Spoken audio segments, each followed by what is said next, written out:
Hello नमस्कार पिला माने अर्बन एडुकेयर चैनल को तुमको स्वागत करा जाउची। तो आज आम क्लास 8 साइंस रो थर्ड चैप्टर जो अच्छी संश्लेषित तंतु और प्लास्टिक्स से विषय आलोचना करिबा बा जहाँ को इंग्लिश रे कहा जाए सिंथेटिक फाइबर एंड प्लास्टिक। तास देखिबा कौन रोची ना आंभे माने व्यवहार करुवा कपा सूता मठा पाट टसर उल आदि विभिन्न प्रकार प्राकृतिक सूतारे तैयारी होइथाए। तो हैला तो आमे जते सब ड्रेस मटेरियल व्यवहार करूचे से सब कोथरे तैयारी होइछि प्राकृतिक सूतारे तैयारी होइथाए। माने एटा आगुर होउतला किंतु एबे कोन होउछि ना एबे सब नाइलॉन एबे कोन होउछि ना नाइलॉन आउ रेयन पॉलिस्टर एक्रिलिक आदि तंतुरु तैयारी वस्त्र बहुल मात्रा रे व्यवहार होउछि। हैला पिला माने आगुर कोन होउतला ना कपा सूतार तैयारी होउतला टसर रे तैयारी होउतला एबे कोन होउछि ना बहुत प्रकार सिंथेटिक फाइबर यूज होउछि बा जोटा को हमें कहउछि कि केमिकल द्वारा तैयारी करा जाय थे सेगुडा हला सब नाइलॉन रेयन पॉलिस्टर एक्रिलिक आदि तंतुरु तैयारी वस्त्र बहुल मात्रा व्यवहार होउछि। एगुडी को कृत्रिम तंतु बा सिंथेटिक फाइबर बोली कहा जाए। बुझिल पिला माने कोन कहा जाए एको कृत्रिम तंतु कहा जाए बा इंग्लिश रे हम कहले सिंथेटिक फाइबर बुझाई थाए। तापर कोन होछि ना आजिकली व्यवहार करथवा polythene bakelite PVC sunmica melamine सेटा मेलामोइन लिखाई जे जेला मेलामाइन आदि विभिन्न प्रकार प्लास्टिक रु तैयारी जिनिसर नाम तुमे माने सुनिथिबो। जेहेतु आमर एसब आमर दैनंदिन जीवन में अंशविशेष हो पड़ी यही अध्याय आम्भे मैंने कौन करवा से संबंध में सब आलोचना करवा है। तो ये देख तुम मैंने प्राकृतिक और कृत्रिम तंत्रु प्रस्तुत वस्त्र तथा प्लास्टिक्स रु प्रस्तुत केतेक जिनिसर एक तालिका प्रस्तुत कर। तापर आसला पॉलीमर और संश्लेषित तंतु कौन देखिए पे मैंने है। तो कौन कही ना पॉलीमर और संश्लेषित तंतु कौन पॉलीमर और सिंथेटिक फाइबर कपा झोट उल टसर बा रेशम सिल्क इत्यादि प्राकृतिक तंतु उद्भिद तथा प्राणी मानक ठारो मिलता है। अच्छा प्राकृतिक तंतु क्या कहुए ना जो गुड़िक उद्भिद और प्राणी मानक ठारो आमको मिलता है ताकू प्राकृतिक तंतु बोली कहुए। जेपरिक कपा झोट उल टसर रेशम बा सिल्क कहुए जोटा को इत्यादि कौन कहते प्राकृतिक तंतु बोली कहुए है। कौटा सब कपा झोट उल टसर रेशम एगुड़ा सब आमको कौटू मिलता है प्राणी मानक ठारो मिलता है आउ उद्भिद मानक ठारो मिलता है। मन रखिला पिला माने वीडियोटी भल लगुथिबो जदि लाइक कर दियो और चैनल को सब्सक्राइब कर दियो। तापरे किंतु कृत्रिम तंतु रासायनिक प्रतिक्रिया प्रस्तुत करा जाए। आम तो देखिले जो गुड़िक प्राकृतिर मिलूँ प्रकृति आमको दे थाए से उद्भिद और प्राणी मान आमको मिली किंतु जो गुड़िक प्रकृति आमको दे न थाए बा प्रकृति तो सब जगेबनी तेणु आमको कौन करा पड़ो ना किसी कृत्रिम तंतु रासायनिक प्रतिक्रिया प्रस्तुत करने पड़ो। तो कौन करा पड़ो ना किसी कृत्रिम तंतु को आमको रासायनिक प्रतिक्रिया प्रस्तुत करने पड़ो बा बहुल मात्रा रे व्यवहार करा जाउछि। तो पॉलीथीन में मध्य एक प्रकार कृत्रिम तंतु रही जो आम पॉलीथीन व्यवहार करुचे जहाँ को गवर्नमेंट बैन कर देछि तथापि आमर डे बाय डे काम यहाँ व्यवहार करा जाए। एगुड़ी को एथिलीन बा एथिन नामक एक प्रकार गैसीय यौगिक प्रस्तुत होता है। मन रखिता पॉलीथीन कौट प्रस्तुत कराउछि एथिलीन बा एथिन नामक एक प्रकार गैसीय यौगिक प्रस्तुत होता है। पे बुझीपार कौन होता है ना पॉलीथीन एक प्रकार कृत्रिम तंतु रही पॉलीथीन रे एगुड़ी कौट प्रस्तुत कराउछि ना एथिलीन बा एथिन नामक एक प्रकार गैसीय यौगिक प्रस्तुत होता है।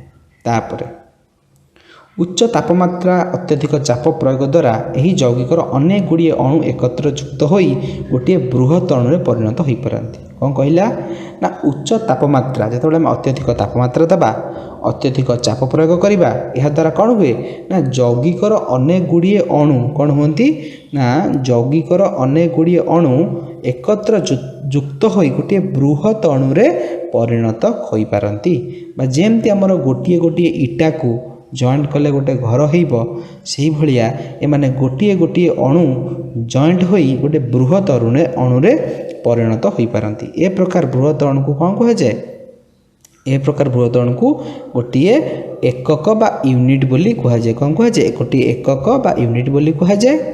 केतेक रासायनिक प्रक्रिया द्वारा यही एकक गुड़िक एकत्र संयोजित बा संश्लेषित होई आहुरी बृहत्तर एकक सृष्टि करि पारंती।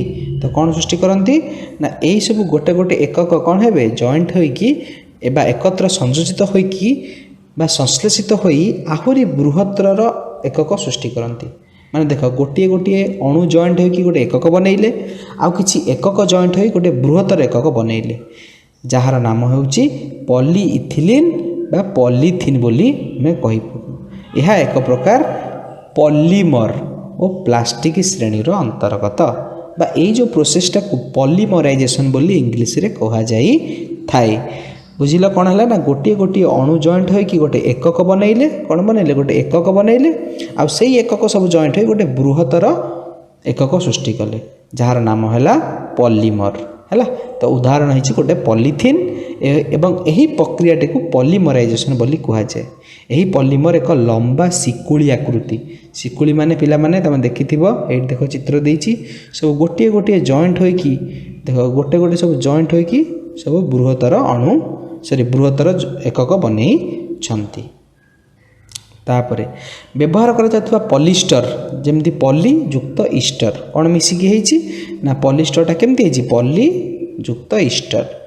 वस्त्रर तंतु अनेक गुड़ी ईस्टर एकक संश्लेषित होता है तेणु यह संश्लेषित तंतु कह जाए। यह मध्य एक प्रकार पॉलीमर। आउ थे देखी दियो ना आम जो व्यवहार करोचे पॉलिस्टर सेटा केमती हेछि ना पॉली आ ईस्टर मिसिकी हेछंती। तो वस्त्र तंतु अनेक गुड़े ईस्टर एकक ही संश्लेषित होता है तेणु यह संश्लेषित तंतु कहती। यह मध्य एक प्रकार पॉलीमर।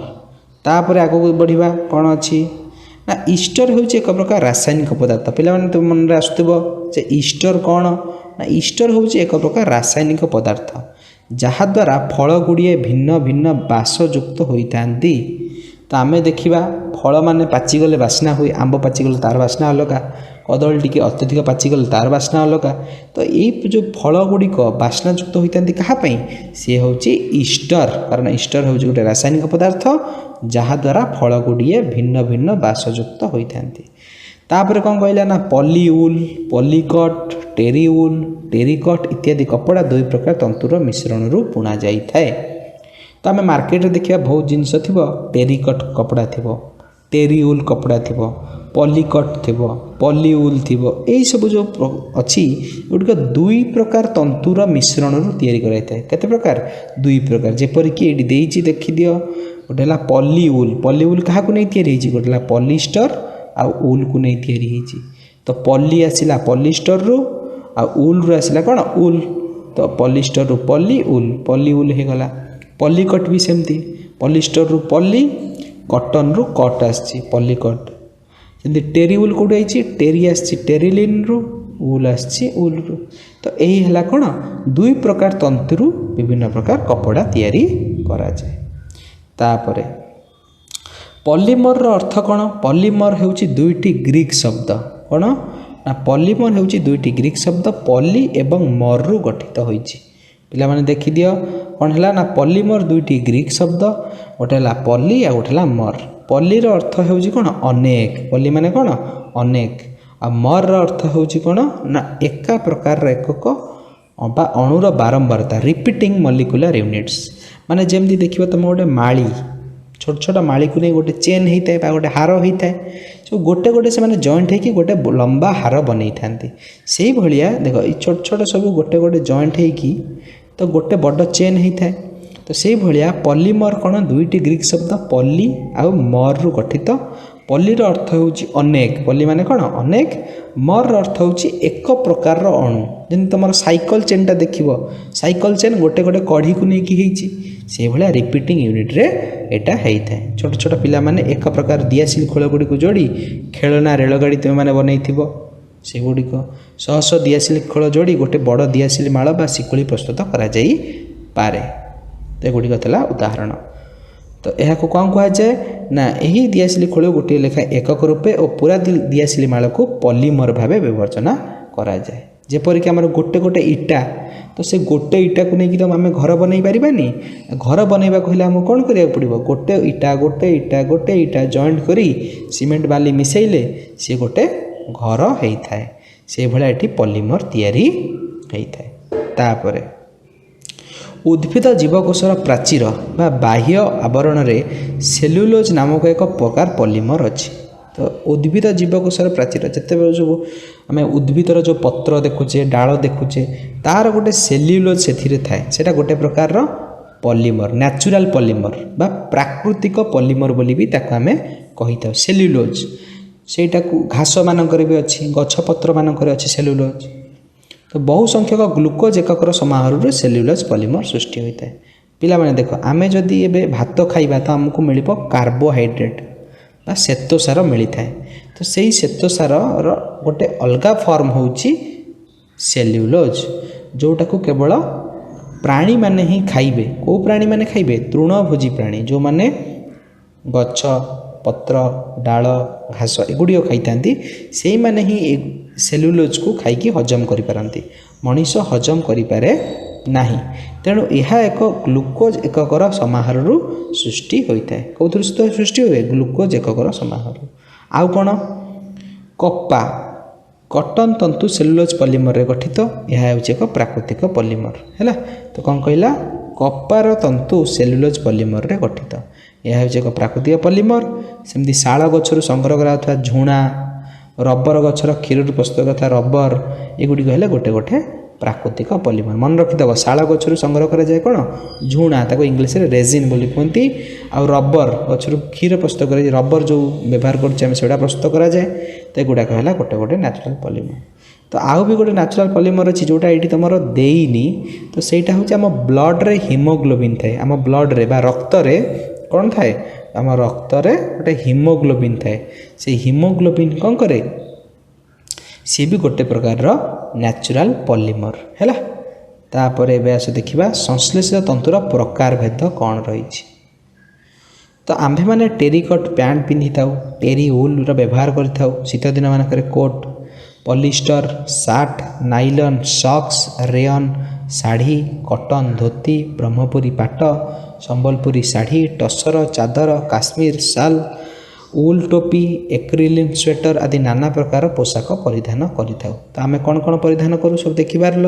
ତ ତୁମେ ଯେଉଁଗୁଡ଼ା ସବୁ ଖରାଦିନେ ଆମେ ହାଲକା ଡ୍ରେସ୍ ପିନ୍ଧୁଛେ, ବର୍ଷା ଦିନେ ଆମେ ରେନକୋଟ୍ ୟୁଜ୍ କରୁଛେ, ଶୀତଦିନେ ଆମେ ବିଭିନ୍ନ ପ୍ରକାର କୋଟ୍, ଉଲ୍ରେ ତିଆରି ଜିନିଷ ବ୍ୟବହାର କରୁଛେ। ଏଗୁଡ଼ିକ ସବୁ ତିଆରି ହୋଇଛି କେଉଁଥିରୁ?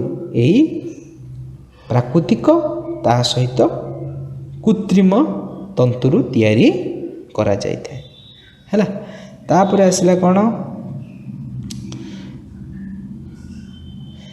ଏତେ ପ୍ରକାର ବସ୍ତ୍ର କ'ଣ ଏସବୁ କପଡ଼ା ସବୁ? ନା ଟେରିକଟ୍ କପଡ଼ା ହେଉଛି ଟେରିଲିନ୍ ସୂତା। ଆଉ ଟେରିକଟ୍ କପଡ଼ା ଯେତେ ସବୁ ଆମେ ଦେଖିବା ସେଟା ସବୁ କେଉଁଠି ତିଆରି ହେଇଛି? ଟେରିଲିନ୍ ସୂତା ଓ କପା ସୂତାର ଏକତ୍ର ବ୍ୟବହାର କରି ବୁଣା ଯାଇଥାଏ। ହେଲା, ଟେରିଲିନ୍ ସୂତା ଆଉ ଗୋଟେ ହେଲା କପା ସୂତା, ଏଇ ଦୁଇଟା ମିଶିଗଲେ କ'ଣ ହେଇଯାଏ? ଟେରିକଟ୍। କପାକୁ ଇଂଲିଶରେ କୁହନ୍ତି କଟନ। କ'ଣ କୁହନ୍ତି? କଟନ ବୋଲି କୁହାଯାଏ। ହେଲା, ତ ସେଇ କଟନରୁ ଆସିଛି କ'ଣ? କଟ୍। ହେଲା, ତ ଏ କଟ୍ ଆଉ ଟେରିଲିନ୍ ସୂତା ଆଉ କଟନ କପଡ଼ା, ତ ସେଇ କଟନ ଆଉ ଟେରିଲିନ୍ ମିଶିକି ହେଇଛି ଟେରିକଟ୍।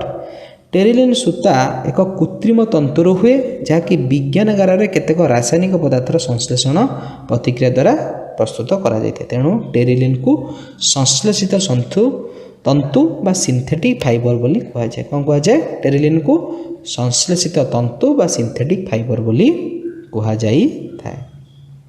ହେଲା, ତ କପା ବା ତୁଳା ସୂତା କପା ଗଛର ଫଳରୁ ମିଳିଥାଏ। ଦେଖିଦିଅ ଏଠି କ'ଣ ଲେଖା ହେଇଛି? କପା ବା ତୁଳା ସୂତା କପା ଗଛର ଫଳରୁ ମିଳୁଥିବା କପାରୁ ବାହାର କରାଯାଏ।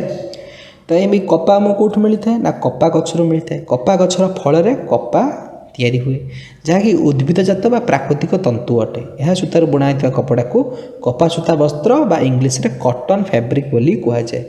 ଶିମିଳି ନାମକ ବିରାଟକାୟ ଗଛର ଫଳରୁ ମଧ୍ୟ କପା ବା ତୁଳା ମିଳିଥାଏ, ଯାହାକି ମୁଖ୍ୟତଃ ଗଦି, ତକିଆ ଆଦି ତିଆରିରେ ବ୍ୟବହାର କରାଯାଏ। ଶିମିଳି ଟିକେ କଷ୍ଟଲି, କାହାଠାରୁ? କପାଠାରୁ ବା କଟନ୍ ଠାରୁ। ବୁଝିଲ?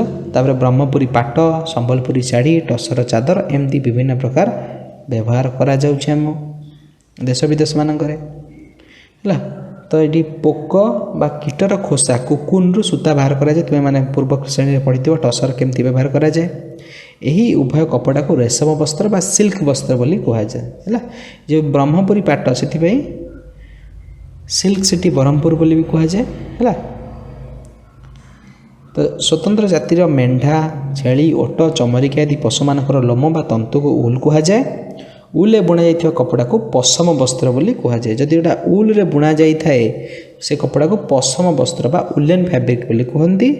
उभय रेशम और पशम वस्त्र प्राणीज प्राकृतिक तंतु। रेशम टसर पोकरू मिलता है। पशम वस्त्र है प्राणी मानक प्राणी मेढ़ा छेली ओट चमरी गाई एम मिलता है। आउ कौन ना झोट आ नलिता गछर बकल तैयारी हुए। झोट कौट तैयारी नलिता गछर बकल तैयारी हुए। उद्भिदज प्राकृतिक तंतु अटे से है। तो उद्भिद प्राणी तंतु गुड़ा बुझीपार। तापर आसला सेहीपरि रेयन कौन सेहीपरि रेयन नाइलन पॉलिस्टर एक्रिलिक इत्यादि संश्लेषित तंतु अटंती है। संश्लेषित अर्थ कौन जो गुड़िक केमिकल फैक्ट्री तैयारी हुए जोटा आमको प्रकृति देई न थाए ताहाको कुआ जाए संश्लेषित तंतु बा सिंथेटिक फाइबर। सेमती है कौन रेयन नाइलन पॉलिस्टर एक्रिलिक या विषय भी आम गोटे पर गोटे पढ़ा। तो प्रथम आस देखा रेयन विषय। रेयन कौन कहूँ रेशम बा प्राकृतिक सिल्क देखा सुंदर चकचक पतला हालुका एवं विभिन्न रंग में उपलब्ध होता है। किंतु मूल्य अत्यधिक होइथिबारु साधारण लोक याको किनिबाकु असमर्थ। तो साधारण लोक माने नेचुरल सिल्क को किणती नहीं कहीं यार प्राइस अधिका बा मूल्य अधिका थाए तेणु यह किणी पारती नहीं। एवं यह देखा सुंदर चकचक करे पतला होता है आलुका होता है। तो यह बदल में कौन व्यवहार करा जाए तेणु सस्ता मूल्य आमको मिल जाए। कौन वैज्ञानिक माने उद्यम जारी रखिले आ सस्ता मूल्य तैयारी करदे जार ना है कौन रेयन। कौन तैयारी है ता ना है रेयन है। तो से रेयन को तैयारी करथिले। तो 19 शताब्दीर शेष आड़क ए दिगरे सफलता हासिल कले। नरम काठरू यह प्रस्तुत करागला। कौन करागला नरम काठरू यह प्रस्तुत करागला सेटा है रेयन। नरम काठर छोट छोट खंड को स्वतंत्र पद्धति रे पेस्ट रे परिणत करागला जहाँ कहगला काठमंड बा वुड पल्प बोली कहुए। काठ मध्य अशुद्ध सेलुलोज को केतेक रासायनिक पद्धति द्वारा विशुद्ध सेलुलोज रे परिणत करागला। जेमती पानी आमर अशुद्ध थिले तादेर आम ब्लीचिंग पाउडर पकई विशुद्ध करुचे सेमती जो काठमंडरे अशुद्ध सेलुलोज थिला ताको कौन करागला ताको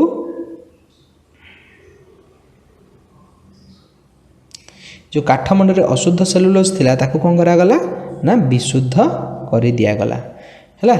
तो केतेक रासायनिक पद्धति द्वारा सूक्ष्म रेयन तंतु प्रस्तुत करा जाए। तो ये जो रेयनटा केमती प्रस्तुत करा जाए काठमंडरू प्रस्तुत करा जाय थाए एवं रासायनिक पद्धति द्वारा प्रस्तुत करा जाए। रेयन तंतु रेशम बा प्राकृतिक सिल्क तंतु भली चकचक देखा जाउथबारु याको कृत्रिम रेशम तंतु बोली भी कहा जाए। कौन कहगला रेयन तंतु बा रेशम प्राकृतिक सिल्क तंतु भली चकचक देखा जाए। तो रेयनटा कौन हुए चकचक करे प्राकृतिक सिल्क भली से हल्का है। तेणु याको कृत्रिम रेशम तंतु बा आर्टिफिशियल सिल्क फाइबर कह जाए। एथिरु प्रस्तुत वस्तु को कृत्रिम रेशम वस्त्र बा आर्टिफिशियल सिल्क फैब्रिक बोली कहते। किंतु रेयन तंतुर मूल उत्पादन होची प्राकृतिक सेलुलोज। देख ये रेयनटा कौन उभय प्राकृतिक कृत्रिम दीटा जाक मिसिकी कारण रेयनटा आम काठर तैयारी करछे तो काठ आमर प्रकृति मिलता है एवं ताको जेहेतु फैक्ट्री को आनी काम करुचे तो सेटा भी आर्टिफिशियल हेबो आ ता सहित नेचुरल भी हेबो। प्राकृतिक सिल्क वस्त्र दाम तुलन में कृत्रिम सिल्क व रेयन वस्त्र दाम यथेष्ट कम अटे। तेणु साधारण लोक ये वस्त्र को क्रय करने सक्षम हो पारुछंती। तो ये थिला हमर रेयन विषय। तापर आस देखिबा रेयन वस्त्र उपयोगिता कौन। रेयन वस्त्र उपयोगिता होची परीक्षा कर देखा जाए 100% रेयन सूता वस्त्र ठारू रेयन सूता और कपा सूता मिश्रित वस्त्र उत्कृष्टतर। कौन कहला ना 100% रेयन सूता वस्त्र ठारू रेयन आ सहित आम कपा को मिसई दबा तो से वस्त्रटा टिके उत्कृष्ट हम टिके उन्नति हम। तेणु रेयन सूता और कपा सूता विभिन्न भिन्न अनुपात मिसा जाई वस्त्र प्रस्तुत करा जाउछि। तो आम कौन देखिले जदि आम केवल रेयन रे बनैबा ତାଠାରୁ ଆହୁରି ବହୁତ ଭଲ ହେବ କ'ଣ ଯଦି ଆମେ ରେୟନ୍ ସହିତ କପା ମିଶାଇ ଦେବା ହେଲା। ଏହି ମିଶ୍ରିତ ବସ୍ତ୍ର ବା କପଡ଼ା ବହୁକାଳ ସ୍ଥାୟୀ, ଧୋଇବା ସହଜ ଓ ଲୋଚାକଚା ହେଉନଥିବା ଯୋଗୁଁ ଏହାର ଚାହିଦା ବେଶୀ ହେଲା। ତ ଇଏ ମାନେ ଲୋଚାକଚା ହୁଏନି, ତ ଆମକୁ ଆଇରନ୍ ଦେବାକୁ ପଡ଼ିବନି ଏବଂ ବହୁକାଳ ସ୍ଥାୟୀ, ଅଧିକ ଦିନ ଆମର ଯିବ। ତେଣୁ ଏହାକୁ ବ୍ୟବହାର କରିବା ବହୁତ ସହଜ ଏବଂ ଏହାର ଚାହିଦା ମଧ୍ୟ ବହୁତ ରହିଛି ହେଲା। ତ ରେୟନ୍ ସୂତା ଦେଖିବ କେଉଁଠି କେଉଁଠି ସବୁ ହେଇଥାଏ, ଲେଖା ହେଇଛି। ରେୟନ୍ ସୂତା କପା ସୂତା ମିଶ୍ରିତ କପଡ଼ାର ଧୋତି, ଶାଢ଼ୀ, ସୁଟ୍, ପ୍ୟାଣ୍ଟ ଏଗୁଡ଼ା ସବୁ ତିଆରି କରାଯାଏ। ଏହି କପଡ଼ାର ମଧ୍ୟ ବିଛଣା ଚାଦର, କବାଟ, ଝରକାର ପରଦା, ସେଜ, ତକିଆ ଖୋଳ ଇତ୍ୟାଦି ବ୍ୟବହାର କରାଯାଏ। ତାପରେ ରେୟନ୍ ସୂତା ଉଲ୍ ମିଶ୍ରିତ କପଡ଼ାରୁ ଗାଲିଚା ବା ଯେଉଁ କାର୍ପେଟ୍ ଆମେ ଘରେ ପକାଉଛେ ସେଗୁଡ଼ାକ ବ୍ୟବହାର କରାଯାଏ। ରେୟନ୍ ଆଉ ଉଲ୍ ମିଶିକି ତିଆରି କରାଯାଏ। ତାପରେ ରେୟନ୍ ସୂତାରୁ ପ୍ରସ୍ତୁତ ଗଜ୍ କପଡ଼ା ବ୍ୟବହାର କରାଯାଏ ହେଲା, ଯେଉଁ ମେଡ଼ିକାଲରେ ବ୍ୟବହାର କରାଯାଉଥିବ। ତାପରେ ଆଉ କ'ଣ ମୋଟର ଟାୟାର, ହୋସ୍ ପାଇପ୍, କନଭେଟର ବେଲ୍ଟ ଆଦି ପ୍ରସ୍ତୁତ ମଧ୍ୟ ରେୟନ୍ ତନ୍ତୁ ବ୍ୟବହାର କରାଯାଏ ହେଲା। ତ ପିଲାମାନେ ଇଏ ଥିଲା ରେୟନ୍ ବିଷୟରେ ଏବଂ ଏହି ଚାପ୍ଟରର ପ୍ରଥମ ପାର୍ଟ। ସେକେଣ୍ଡ ପାର୍ଟ କାଲି ଆମେ ନାଇଲନ୍ ବିଷୟରେ ଆଲୋଚନା କରିବା। ଯଦି ଭିଡ଼ିଓଟି ଭଲ ଲାଗୁଥିବ ତ ଲାଇକ୍ କର, ସେୟାର କର ସାଙ୍ଗସାଥିମାନଙ୍କୁ। ଆମର ସବୁଦିନ ଆସିବ ଏମିତି କ୍ଲାସ୍, ସାଇନ୍ସ, ହିଷ୍ଟ୍ରି, ଜୋଗ୍ରାଫି। ତ ତୁମେମାନେ ଘରେ ବସି ପଢ଼ିପାରିବ। ରହିଲି, ନମସ୍କାର।